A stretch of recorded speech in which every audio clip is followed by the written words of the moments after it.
Bueno, mientras tanto, buenos días a todas y a todos. Bueno, siguiente, por favor. Nuestra idea en este debate tiene que ver con evidenciar algo que todos sabemos, pero poco se discute y pocas alternativas se construyen al respecto, y es que Bogotá es una ciudad que sanciona demasiado y cuida poco, y en este asunto de sustancias psicoactivas, Bogotá es también una ciudad que tiene una tradición y ha tenido un sello importante, reconocido a nivel nacional e internacional en sus avances, hasta antes de esta administración, en temas de prevención, en temas, digamos, de avance, de enfoques mucho más abiertos de las políticas y estrategias sobre políticas públicas de sustancias psicoactivas. Yo quiero agradecer aquí el apoyo en la preparación de este debate que hemos tenido con múltiples organizaciones de la sociedad civil, con las mesas canábicas, con la mesa distrital canábica, con Échele Cabeza, con Justicia y Democracia, con Temblores, que son redes de organizaciones, liderazgos e iniciativas ciudadanas que se han dedicado desde la sociedad a darle la opción a la generación de alternativas, de, de un desarrollo distinto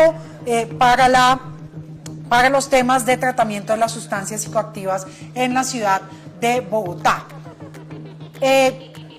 La siguiente, por favor. Bueno, este tema no vamos a tener el tiempo de desarrollar todas las líneas de tiempo de lo que ha ocurrido con las políticas de sustancias psicoactivas en general en el país, pero este tema, siguiente, por favor, gracias. Este tema pasa por un debate nacional e internacional,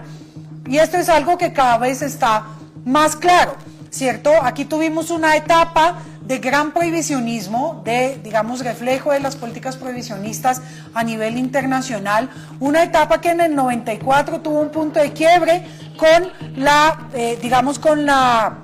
sentencia de la Corte Constitucional hablando de la dosis mínima, y a partir de ahí ha habido una disputa, una tensión permanente entre sectores políticos y hay que decirlo económicos, ¿cierto?, en nuestro país, entre tratar de retornar al prohibicionismo, que es una tendencia que el mundo entero ha ido abandonando plenamente, o desarrollar mucho mejor las opciones de reconocer que el consumo de sustancias es algo que ocurre en todas las sociedades y que prohibirlas no es para nada la mejor de las alternativas. Al contrario, cuando se cuenta con políticas públicas que reconocen estos fenómenos, cuando se cuenta con políticas públicas que favorecen la prevención, favorecen políticas de cuidado, de comprensión situada e integral de estos fenómenos, son mucho mejores los resultados en términos de impacto y de capacidad de cuidar la vida social en general. Esta es una evidencia que ya está construida a nivel mundial. Siguiente, así que a nivel internacional ya se ha generado, ¿cierto? Si quieres pasemos a la siguiente, porfa, al consenso de Viena, gracias. A nivel internacional ya se ha generado claramente una ruptura con el consenso de Viena y con las políticas y lógicas prohibicionistas, porque en el año pasado, en la votación que se incorporó por primera vez la reducción de daño como una estrategia abierta, ¿cierto?, y prioritaria en la atención de los fenómenos de políticas en torno a las sustancias psicoactivas en el mundo entero, y hubo 38 votos a favor, 2 en contra y 6 abstenciones. Y esto es un resultado importante porque de alguna manera es mostrar que a nivel internacional la idea de que el prohibicionismo no funciona como enfoque de abordaje de estos temas y que además no puede ser la clásica política antidrogas que lleva décadas generando muertes y dependencias problemáticas en torno al mundo entero, pues tiene que ser superada, y ya hay unos consensos a nivel internacional en ese sentido, también generándole una lucha antidrogas con enfoque en derechos humanos, la necesidad de medidas innovadoras dados los fracasos de la política antidrogas tradicional, y ya la exclusión, por ejemplo, de la hoja de coca de la lista de sustancias dañinas ante la ONU. ¿Qué queremos decir con esto? Que mientras el mundo va adelantándose y abriéndose a enfoques mucho más, digamos, progresistas en este sentido, Bogotá, que es una ciudad que había tenido un liderazgo y un posicionamiento muy importante en términos de, de medidas y de políticas en el sentido de prevención y de reducción de daños y riesgos, por ejemplo, pues pareciese estar tomando pasos hacia atrás, yendo contra el mundo y contra los consensos mundiales en este sentido. Siguiente, por favor. La política tradicional antidrogas no ha funcionado para combatir las drogas en Colombia tampoco. Nos hemos gastado casi 80 billones de pesos en los últimos 20 años, sin hablar de los préstamos que hemos tomado y de muchas de estas lógicas que, como ocurre con la certificación en general, son acuerdos económicos en torno a préstamos que nos dan para emplearlos frente de la manera como nos imponen desde afuera, pero son 80 billones casi de pesos que nos ha costado esta lucha de manera estéril y, como nos hemos dado cuenta, sin grandes resultados que lo permitan. Por esto el gobierno nacional también ha construido una política, digamos que distinta, sembrando la vida y desterrando el narcotráfico, y le está apuntando a transformar estos enfoques. Ahora, siguiente, ¿qué pasa en Bogotá? En Bogotá tenemos 12 años de avances en una política de drogas. Clara López desde el año 2011 firmó la política de drogas con el decreto 691 del 2011. La administración de Petro avanzó en medidas de verdad muy de avanzada, ¿cierto? Con los CAMAT, los Centros de Atención Móvil a Drogodependientes, realizó la 4ª Conferencia Latinoamericana de Políticas de Drogas y se situó con enfoques también de prevención y de atención de riesgos y daños, se situó a la vanguardia en América Latina junto con otros países como Uruguay en decir cómo podría ser una política mucho más comprensiva, mucho más humana, mucho más, digamos, centrada en realidad, quitar de encima el problema y no solamente esconderlo debajo del tapete o convertirlo, digamos, a una lógica prohibicionista y represiva sin resultados al final, ni en términos de salud pública, ni de bienestar de las comunidades, ni en control del mercado de las sustancias psicoactivas. Peñalosa en el 2016 implementó el sello seguro en términos de las extensiones horarias y habló de los consumos responsables de alcohol, generando una política importante en ese sentido. Claudia López impulsó las comunidades canábicas, Cannabis al Parque, y empezó a hablar de ampliar los temas de participación de las comunidades canábicas. Y Galán, que se basa en una política de construir sobre lo construido, pues en este caso no ha tenido ni la valentía ni la actitud propositiva para generarlo de esta manera. Las promesas sin cumplir, como lo hemos ido evidenciando en muchos de los ejes de construcción de ciudad, esta administración no está cumpliendo lo que fueron sus promesas de campaña. Entendemos el desespero que había en aquel momento para ganar, pero digamos también en el plan de desarrollo se dejaron claramente identificados unos enfoques y claramente identificadas unas obligaciones de la administración. No tenemos tiempo para mostrar el airoso discurso del alcalde en campaña, pero nos habló del enfoque en reducción de riesgos y daños, nos habló del enfoque de salud pública, de la desestigmatización del consumo del cannabis, del mínimo vital de agua en puntos de hidratación gratuitos, digamos, en toda la ciudad. Nada de esto se está cumpliendo, y en el artículo 192 del Plan Distrital de Desarrollo, cuando se habla de la formulación y puesta en marcha de la política pública distrital de sustancias psicoactivas, que es aquella misma de Clara López del 2011, o sea, estamos 14 años después, y su plan de acción con metas e indicadores nos habla claramente en tener que acoger y desarrollar la sentencia C-127 de 2023 de la Corte Constitucional y el enfoque de prevención y reducción de riesgos y daños por consumos de spa. Sin embargo, cuando nos vamos a mirar de qué manera se está desarrollando esta política pública de sustancias psicoactivas en Bogotá, la hoja de ruta de formulación que nos ha presentado la Secretaría de Salud tiene que ver con una fase preparatoria que inició en diciembre del año pasado, una fase de diagnósticos que se está desarrollando, una amplia fase de formulación con participación que debe darnos a septiembre de este año, una revisión final técnica a final de este año y una aprobación de la política pública en enero del próximo año. Sin embargo, cuando hemos preguntado sobre lo que está ocurriendo, siguiente por favor, con esta política pública, en qué va, o hemos pedido no solamente desde nuestra curul, sino desde toda la bancada canábica del Consejo de Bogotá, integrada por concejalas y concejales de distintas, de distintos partidos y enfoques políticos, pues hemos tenido 3 aplazamientos en términos de la posibilidad de tener este diálogo con la Secretaría y con las entidades para saber esa fase participativa que aparentemente se está desarrollando en el mes de septiembre y que tiene unos alcances muy ambiciosos que ya los vamos a ver, pues en qué va exactamente. Sí, en cambio, nos preocupa, secretario,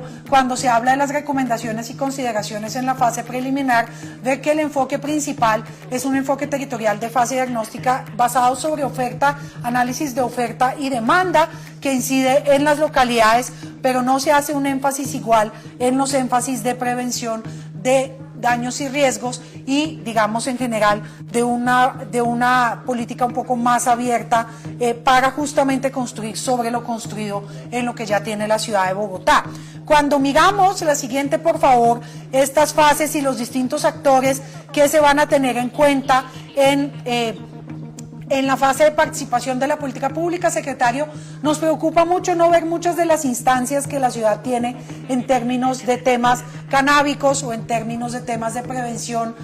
y de enfoques de daños y riesgos, pero tampoco vemos el enfoque de las mujeres, la participación de ciertos actores claves, algo que hemos compartido con ustedes en las mesas que hemos hecho, secretario, con la bancada canábica y sin embargo no se ha actualizado estas mapas de actores claves. Pero también nos preocupa que en la fase, que la meta de participación es una meta de 10.000 personas que van a ser de alguna manera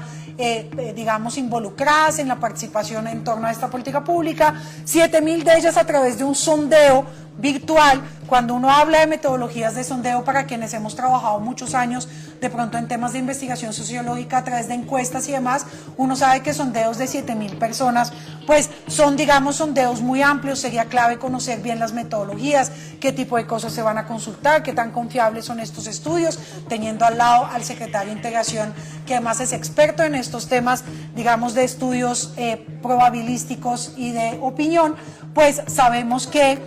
es posible hacerlo, pero nuevamente, secretario, lo que nos preocupa es que cuando desde la bancada canábica hemos buscado que ustedes nos cuenten cómo se va a dar esto, que se supone ya está ocurriendo en septiembre, pues no hemos tenido ninguna respuesta clara y sí 3 aplazamientos del espacio de diálogo sobre estos temas. Adicionalmente, aquí tenemos un contrato, siguiente por favor, con Naciones Unidas. Naciones Unidas, paradójicamente en este tema, se ha destacado por ser una de las entidades reconocidas por tener un enfoque contrario a lo que internacionalmente justamente se ha ido avanzando y un poco retrógrada y prohibicionista en los temas. Listo, uno dice, ok, tendremos los lineamientos de Bogotá que le pondrán un criterio claro a este contratista cooperante de qué se debe tratar la política que estamos construyendo. Inicialmente, cuando hablamos con ustedes, nos dijeron que el contrato con Naciones Unidas era un contrato que se iba a basar principalmente en necesidades logísticas, pero hoy, cuando ya volvimos a preguntar, ya no estamos en que Naciones Unidas nos va a responder y a permitirnos operar los asuntos logísticos de la construcción de la política pública, sino que casi que va a construir completamente la política pública de Bogotá, dándonos los enfoques, las claridades metodológicas, las claridades de los énfasis y, y las prioridades que debe tener la política. Así que tenemos 1.400 millones de pesos en un convenio con Naciones Unidas para disminuir el impacto relacionado con oferta y demanda, que, insisto, sigue siendo el principal enfoque, cuando es un enfoque que ya no es el enfoque que se utiliza mayoritariamente en el diseño de este tipo de políticas públicas. Y el plan de desarrollo dice una cosa distinta, insisto, frente al enfoque regente de lo que debe ser la política pública. Urge superar el prohibicionismo, sin embargo, no lo vemos claramente en este diagnóstico aquí, en este, contrato para el tema de la política pública. Vemos que Naciones Unidas va a hacer, ¿cierto?, la estructuración del problema público, va a dar el enfoque de la política pública, la definición de los puntos críticos, los factores estratégicos, el análisis de actores y grupos de interés. Algo muy distinto de lo que inicialmente nos habían planteado en torno al rol logístico que Naciones Unidas iba a tener en este desarrollo de la política pública de Bogotá, y de verdad nos preocupa porque cuando uno mira en serio cuáles son los enfoques que esta agencia ha defendido últimamente, ¿cierto?, en términos de políticas de sustancias psicoactivas, pues ni el enfoque preventivo ni el enfoque de reducción de riesgos y daños son la prioridad. Sí, en cambio, la continuidad de enfoques prohibicionistas y digamos, bastante problemáticos en términos de los manejos articulados con seguridad y demás. Pero además nos preocupan los costos de este convenio, secretario. Cuando vemos en una administración cuyo principal enfoque tiene que ver con la austeridad, vemos que parte de la contrapartida que se aceptó por parte de la administración distrital tiene que ver con que, por ejemplo, por tiempo no podemos desarrollar todos los detalles, pero dos ejemplos voy a poner. Dos detalles nos llaman la atención. Uno, por ejemplo, 50 millones de pesos en 5 piezas virtuales de comunicación, donde se dice que Naciones Unidas nos va a ayudar a la ciudad de Bogotá para hacer la estrategia de comunicación, ¿cierto? Pero además para producir 5 piezas a 10 millones de pesos cada una para que circulen virtualmente, ¿cierto? Un reel, una pieza de convocatoria. Yo no sé si estos son los estándares de producción de piezas publicitarias que tenemos en la ciudad, secretario de Gobierno, también, para que de pronto le pongan atención. Lo mismo, 100 millones de pesos en un conversatorio virtual para que se transmita por YouTube, conectando a un experto internacional, un experto nacional, garantizando una convocatoria. Yo no sé si las entidades de control nos ayudan, ¿cierto?, a través de un derecho de petición verbal aquí, a comparar si estos montos presupuestales son montos estándar frente a este tipo de productos. Porque en realidad es muy difícil decir que en medio de un contexto de austeridad nos estamos gastando 50 millones de pesos en 5 piezas publicitarias virtuales. No se van a imprimir, no hay un tiraje alto que se va a distribuir por la ciudad, no, son virtuales, y 100 millones de pesos en un conversatorio virtual donde seguramente los costos de transmisión pues deben ser altísimos para que nos dé esta suma.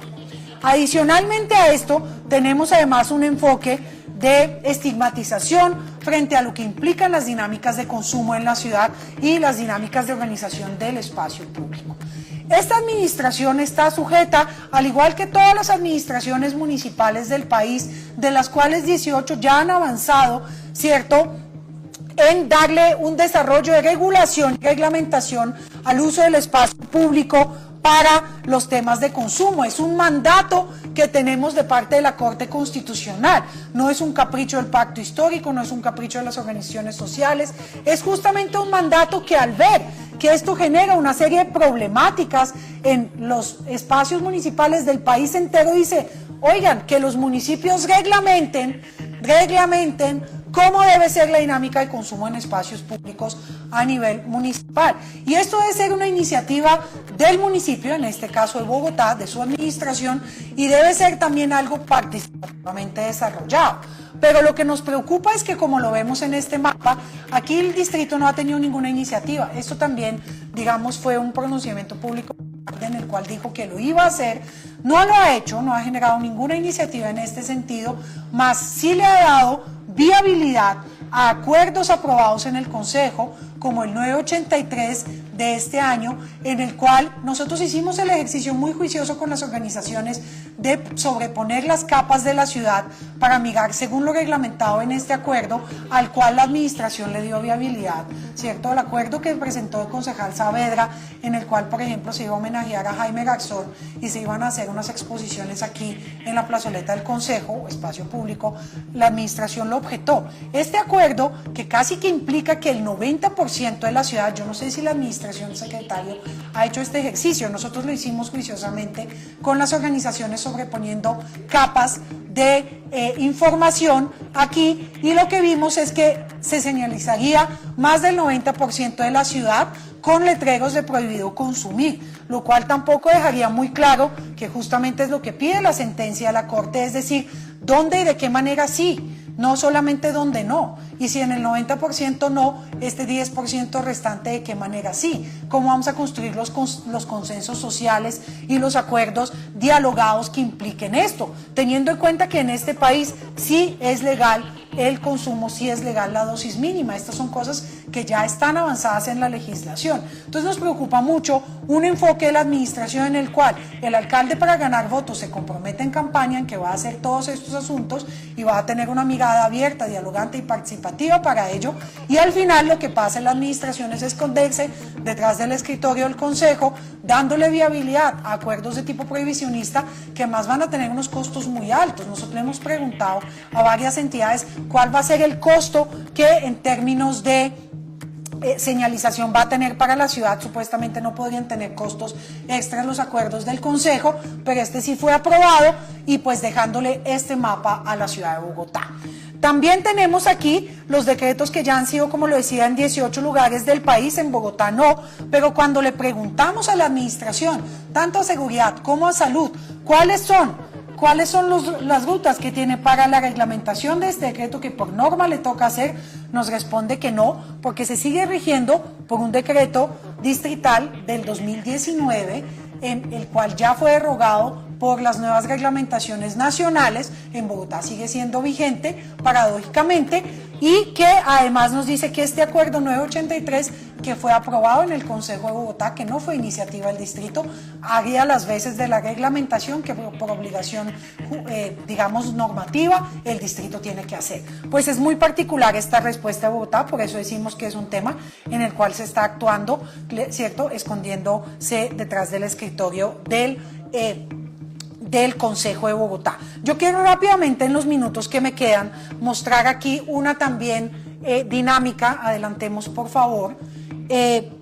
una dinámica frente al comportamiento de los comparendos en Bogotá. Bogotá lidera el ranking de la ciudad que más comparendos pone, con 325.000 comparendos puestos. 1.2 millones de comparendos en todo el país, de los cuales 325.000 son acá. La marihuana ha sido la sustancia más incautada, con el 90% casi de los comparendos, 96% por cantidades menores, ojo con esto, menores a las dosis mínimas. O sea, estamos aquí hablando de un desgaste del aparato policial, del aparato civil, ¿cierto?, de la Secretaría de Gobierno, las inspecciones de policía y demás, alcaldías locales, por dosis menos que la dosis mínima en el 96% de los casos, secretario de Seguridad. Los comparendos pueden valer hasta 800.000 pesos, pero además le generan a la gente congelamientos de sus cuentas de cobro, dificultades para poder acceder a contratos públicos, restricción al tránsito en espacio público.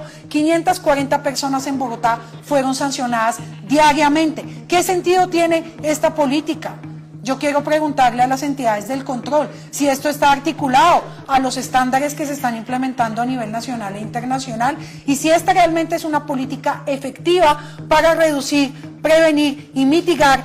las problemáticas del consumo. Pero además esto es algo que tiene un enfoque clasista total. El 58% de los comparendos en localidades con los mayores índices de población en condición de vulnerabilidad, secretario de Gobierno, claramente indicando revictimización de la población. En los primeros 5 meses del 2025 nos estamos ya acercando al total de comparendos del año completo de 2024, que a su vez aumentó increíblemente en esta administración. Entonces yo no entiendo las promesas del alcalde Galán exactamente dónde están situadas. Y a pesar de que el mayor consumo está en estratos 4, 5 y 6, según las encuestas que nos ha mostrado la administración misma en Bogotá, pues la mayor imposición de comparendos y la mayor, digamos, presencia de problemáticas de consumo dependiente problemático está en los estratos 1 y en los estratos 2, y no tenemos ninguna respuesta sobre cuáles son las políticas de prevención y mitigación